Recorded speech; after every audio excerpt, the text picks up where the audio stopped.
can't believe I'm here in Australia. And what better place to start my journey than in Melbourne, and at the very heart of Melbourne in Federation Square. Can't wait to see the rest of it.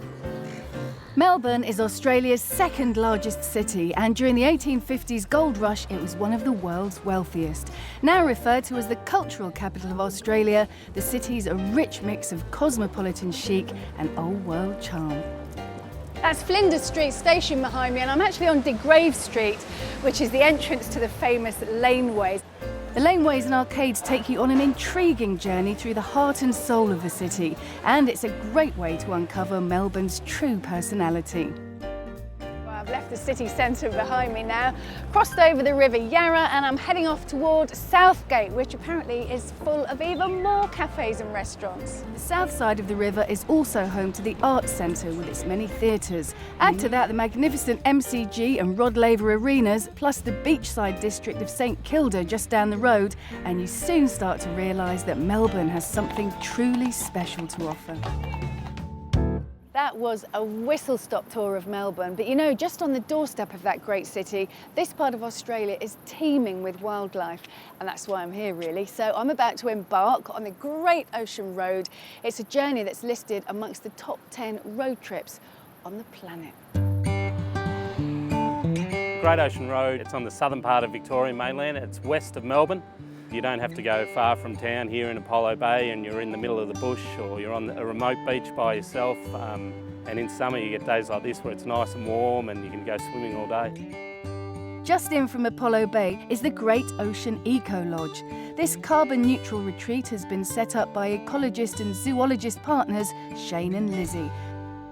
We operate a 24-hour wildlife shelter and have injured and orphaned and ill animals coming to us from all around the region. And you put them back near where they were found. That's right, so that they... yeah, yes, which is very important for gene flow. But I do think humans have a soft touch, don't they, for koalas and kangaroos? Oh, for sure. They're so unique. They're nowhere else in the world. Iconic. Being within the grounds of an environmental research centre and a wildlife shelter enables our guests to get a bit more of an understanding and an appreciation of the Australian wildlife. So that's sort of the concept, so being able to give them an experience they just can't get anywhere else, just going for a walk in the park. Such a glorious evening. So here we've got some eastern grey kangaroos. So the way the kangaroos will keep themselves cool, because they don't actually sweat, so what they do is they lick their forearms, and that's where the blood vessels are closest to the surface. So as that then evaporates off their arms, it cools them down, cools the blood. It's amazing to see them. It's not that far away from Melbourne, I suppose, but you get out here and it's just so quiet. It's a very unique part of the world, and very proud to be actually here. Back on the road again, but as I'm about to find out, the Great Ocean Road is so much more than just a driving route.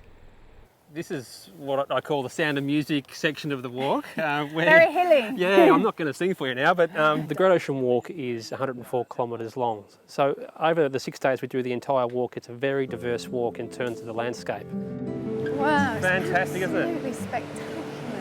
It's so nice coming to a beach and knowing you can have it to yourself. Yeah, really. exactly. Victoria is blessed with many beautiful spaces, but the Great Ocean Walk is pretty hard to surpass. So for me, it's just that wild, lush, rugged beauty that makes this region so special.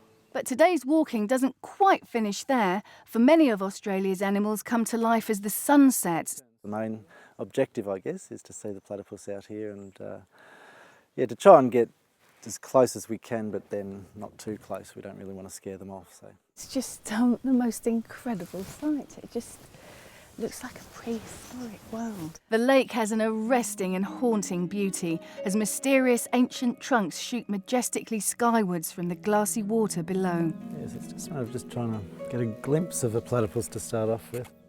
And then, as if from nowhere, just a few feet from the canoe, one surfaces. He hangs around, seemingly unaware of our presence, before disappearing into the depths. Oh, this has been the most amazing experience. I feel really, really privileged to see what I've seen tonight. One of the most spectacular features of the Great Ocean Road is the 12 Apostles, a series of rocky outcrops rising from the sea. They were formed by waves eroding the limestone cliffs over millions of years. This, like every single stop on this whole journey, is absolutely awe-inspiring. gosh, it really is just your very own private window on the world up here. It's wonderful. And Victoria's fascinating geology is not limited to the coast. This remarkable crater was formed some 30,000 years ago, now a haven for wildlife and home to the Tower Hill Reserve. We've got eastern grey kangaroos, we've got black wallabies, we've got koalas, we've got echidnas, emus.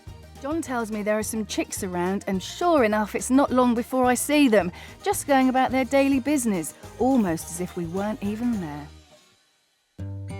I've seen some truly wonderful things, mainly the nature, kangaroos, koalas, wallabies, duckbill platypus, emu, things I never ever dreamt I'd see in the wild. I haven't exercised any restraint, more's the pity. I've eaten every single bit of delicious food that's been put in front of me. I want to see more, and I'm definitely coming back with my family.